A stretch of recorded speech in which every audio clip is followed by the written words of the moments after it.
आदमखोर भूत की कहानी, हॉरर स्टोरी। कहानी की शुरुआत करने से पहले आपको यह बात बता देना चाहता हूँ कि जिस आदमखोर भूत की कहानी में आपको बताने जा रहा हूँ उसको बारे में हमारे गांव के लोगों का मानना है। मेरा उस भूत से कभी सामना नहीं हुआ और अगर सामना होता तो आज मैं इस कहानी को बताने के लिए जिंदा नहीं होता। लोग कहते हैं कि वो भूत घने जंगल में रहता है और रात को जानवरों का शिकार करता है। कई बार तो लोगों ने अजीबोगरीब तरह की आवाजें भी सुनी है उस जंगल से।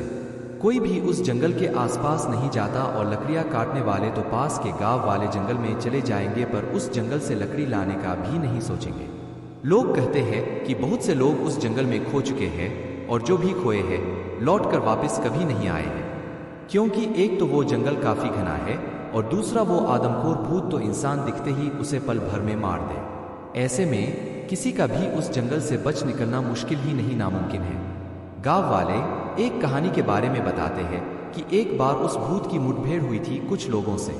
दरअसल हुआ कुछ यूं था कि कुछ गांव वाले जा रहे थे अपने घरों की ओर एक बैलगाड़ी में बैठकर, पर तभी ही उनके बैल एक जगह रुक गए और आगे जाने से साफ इनकार करने लगे। ऐसे में उन सभी ने सोचा कि इनको क्या हो गया है। उस समय वे कुल 5 लोग थे और सभी के सभी बैलगाड़ी के ऊपर बैठे थे।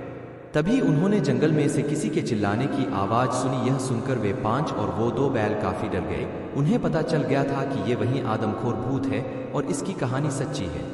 पर वे लोग जंगल में नहीं थे बल्कि वो तो जंगल से कुछ 200 मीटर जितनी दूरी पर एक कच्ची पगडंडी से यात्रा कर रहे थे। तभी एक आदमी ने जोर से बैलों की पीठ पर रस्सी को मारा जिससे वो बैल तेजी से वहां से भागने लगे और गांव में पहुंचने के बाद ही सभी लोगों को चैन की राहत मिली।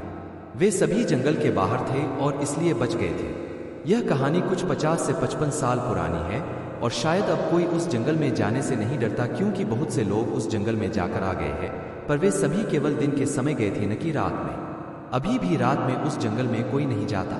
तो दोस्तों, यह थी एक गांव के एक आदमखोर भूत की कहानी। आपको यह कहानी कैसी लगी कमेंट करके बताएं। सो आई होप गाइस आपको यह हॉरर स्टोरी अच्छी लगी होगी। Act like जेरकाना।